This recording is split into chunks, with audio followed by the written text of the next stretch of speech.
Si te gusta este video y los temas que exploramos en el canal, suscríbete y dale like para seguir profundizando juntos en estas cuestiones apasionantes.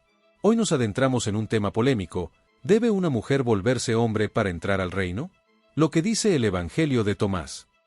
Antes de responder a esta controvertida pregunta, es fundamental entender el contexto en el que surge.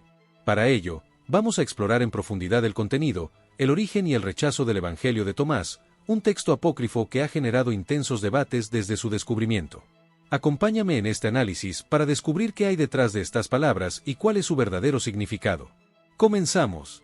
El Evangelio de Tomás: contenido, contexto y rechazo. 1. Descubrimiento y características generales. El Evangelio de Tomás es un texto apócrifo descubierto en 1945 en Nag Hammadi, Egipto, en una cueva junto con otros escritos gnósticos. Este hallazgo fue significativo no solo por la cantidad de textos que reveló, sino también por la variedad de perspectivas sobre el cristianismo primitivo y sus enseñanzas. Los manuscritos estaban escritos en copto, una forma del antiguo egipcio, y datan del siglo IV, aunque se asume que el texto original fue redactado en griego entre los siglos I y II después de Cristo. A diferencia de los evangelios canónicos de Mateo, Marcos, Lucas y Juan, que ofrece narrativas sobre la vida, muerte y resurrección de Jesús, el Evangelio de Tomás se compone de 114 logia o dichos atribuidos a Jesús. Esta forma literaria resalta un enfoque distinto hacia las enseñanzas de Jesús, donde la información se presenta de manera fragmentaria y en forma de máximas. Algunos de estos dichos tienen paralelismos con los evangelios del Nuevo Testamento, mientras que otros exhiben ideas que son distintivamente gnósticas, lo que genera un debate acerca de su autenticidad e importancia en el cristianismo primitivo. Uno de los aspectos más destacados del Evangelio de Tomás es su énfasis en el conocimiento secreto, gnosis, como única vía para alcanzar la salvación. Esta orientación hacia la gnosis es característica de los movimientos gnósticos, que se consideraban heréticos por la Iglesia primitiva, ya que contradecían las enseñanzas que promovían un acceso universal a la salvación, basado en la fe en Cristo y su obra redentora. 2. Contenido y enseñanzas del Evangelio de Tomás. El Evangelio de Tomás inicia con una declaración que establece claramente su propósito y origen. Estos son los dichos secretos que el Jesús viviente pronunció y que Dídimo Judas Tomás escribió. Logión 1. Este inicio indica no solo la pretensión de autoridad del texto, sino también la intención de ofrecer un conocimiento exclusivo sobre las enseñanzas de Jesús. A. La idea de que el reino de Dios está en el interior del hombre. Uno de los conceptos más reveladores del Evangelio de Tomás es el entendimiento del reino de Dios. En el Logión 3, se establece que el reino está dentro de vosotros y fuera de vosotros, sugiriendo que el reino no es una realidad externa esperada, sino algo intrínseco al ser humano. Esta afirmación contrasta drásticamente con las enseñanzas de Jesús en los evangelios canónicos, donde se ofrece una visión más escatológica y objetiva del reino de Dios.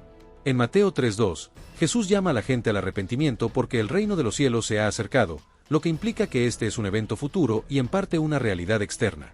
Marcos 9:1 también apunta a esta idea, afirmando que el reino de Dios vendrá con poder.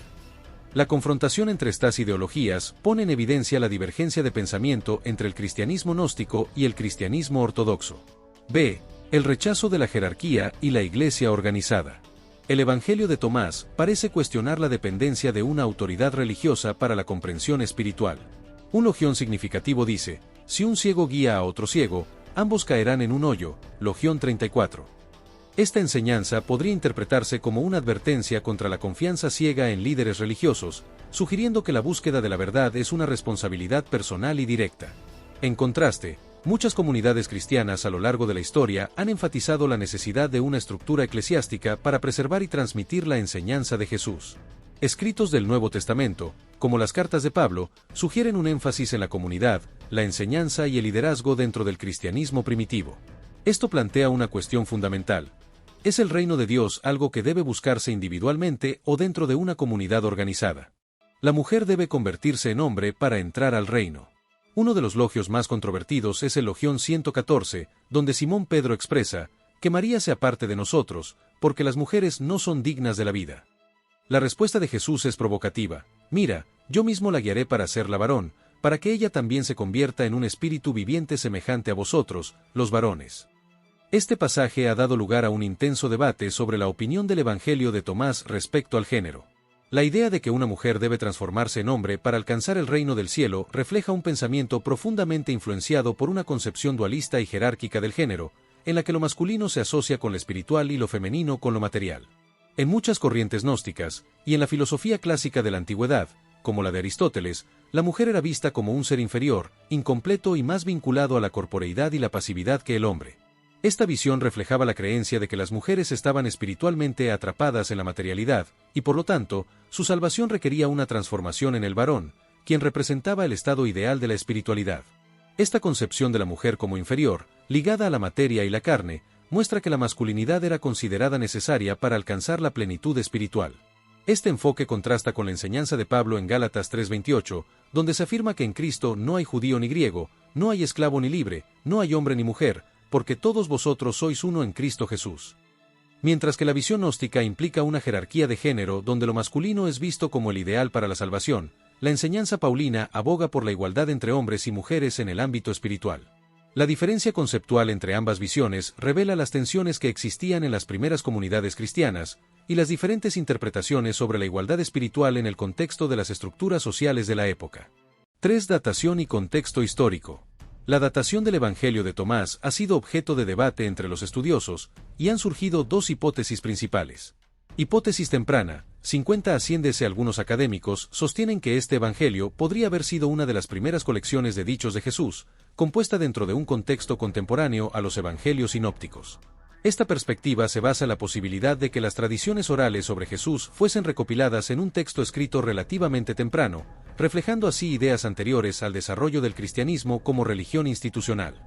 Hipótesis tardía. 120 a 150 DC. La mayoría de los especialistas colocan la elaboración del Evangelio de Tomás en el siglo II, un periodo en el que las ideas gnósticas comenzaron a consolidarse con mayor fuerza. En este sentido, el texto podría ser visto como un reflejo del auge del gnosticismo, donde la búsqueda de conocimiento secreto y revelación personal se convirtiendo en un eje central de las creencias de ciertos grupos cristianos. Este contexto de datación es importante porque muestra cómo las corrientes de pensamiento y las interpretaciones de la figura de Jesús evolucionaron a lo largo del tiempo, dando lugar a una diversidad de visiones dentro del cristianismo primitivo. 4. Causas de su rechazo por la Iglesia primitiva. El rechazo del Evangelio de Tomás por parte de la Iglesia primitiva se debe a diversas razones, todas claramente ligadas a las doctrinas que la Iglesia pretendía establecer como fundamentales. A. Enseñanzas gnósticas y esotéricas. Una de las principales causas del rechazo fue la promoción de una visión gnóstica del cristianismo. La Iglesia primitiva condenó firmemente el gnosticismo, considerándolo una herejía, debido a su enfoque en el conocimiento secreto. Los gnósticos afirmaban que la salvación era accesible solo para aquellos que poseían un conocimiento especial, mientras que la doctrina cristiana tradicional enseñaba que la salvación estaba disponible para todos los que creyeran en Cristo.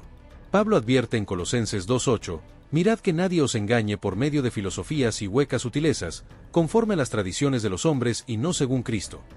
B. Ausencia de la cruz y la resurrección.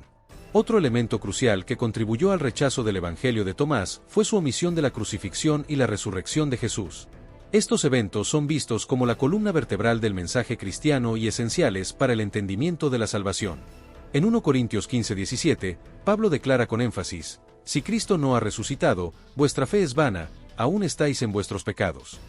Sin la cruz y la resurrección, el mensaje de redención queda incompleto, lo cual fue motivo suficiente para que la Iglesia primitiva descalificara este texto. C. Rechazo por parte de los padres de la Iglesia. El Evangelio de Tomás también fue objeto de rechazo explícito por parte de prominentes figuras de la Iglesia primitiva. Autores como Ireneo de León, en su obra Contra las herejías, atacó los escritos gnósticos y su visión distorsionada del cristianismo. Ireneo defendió la unicidad del mensaje cristiano y combatió la fragmentación que representaban los textos gnósticos. Por otro lado, Hipólito de Roma, en el siglo III, se refirió a los gnósticos como falsos maestros, resaltando el peligro que representaban para la comunidad cristiana. Finalmente, Eusebio de Cesarea, en el siglo IV, clasificó el Evangelio de Tomás como un texto herético, consolidando su exclusión del canon de la literatura cristiana. 5. Conclusión. ¿Por qué es importante el Evangelio de Tomás? A pesar de que el Evangelio de Tomás fue rechazado por la Iglesia primitiva, su redescubrimiento en el siglo XX permitió un entendimiento más profundo de la diversidad del cristianismo en sus inicios. El Evangelio de Tomás no solo sirve como un testigo de las enseñanzas y conceptos del cristianismo primitivo, sino que también expone la multiplicidad de interpretaciones que coexistían en ese tiempo. Desde una perspectiva histórica, el texto proporciona insights sobre cómo grupos distintos interpretaban a Jesús y sus enseñanzas, y la forma en que el gnosticismo influenció estas visiones. A pesar de sus incompatibilidades con las doctrinas centrales del cristianismo, como la crucifixión, resurrección y gracia universal, el Evangelio de Tomás sigue siendo un documento fascinante e invaluable para el estudio del pensamiento cristiano temprano. Su exploración abre un diálogo sobre la pluralidad de creencias y el esfuerzo de búsqueda espiritual que caracterizó a las primeras comunidades cristianas en sus esfuerzos por entender la figura de Jesús y su mensaje. El Evangelio de Tomás, aunque considerado herético, pone de manifiesto la rica tapestría de la creencia y la práctica en el cristianismo antiguo, destacando las tensiones y las convergencias de diferentes movimientos que se desarrollaron alrededor de las enseñanzas de Jesús. La discusión sobre su contenido y enseñanzas continúa siendo relevante, invitándonos a reflexionar sobre la naturaleza de la fe y la búsqueda del conocimiento en el contexto de la religión. Si te gustó este video y los temas que exploramos en el canal, suscríbete y dale like para seguir descubriendo juntos estas fascinantes cuestiones. El Evangelio de Tomás es solo una de las muchas piezas que nos ayudan a entender la diversidad del cristianismo primitivo y sus debates teológicos. ¿Qué opinas sobre este texto? ¿Crees que contiene enseñanzas legítimas o es una distorsión posterior? Déjamelo en los comentarios, me encantará leer tu perspectiva. Gracias por acompañarme en este análisis. Nos vemos en el próximo video de Perspectivas en Diálogo. Hasta pronto.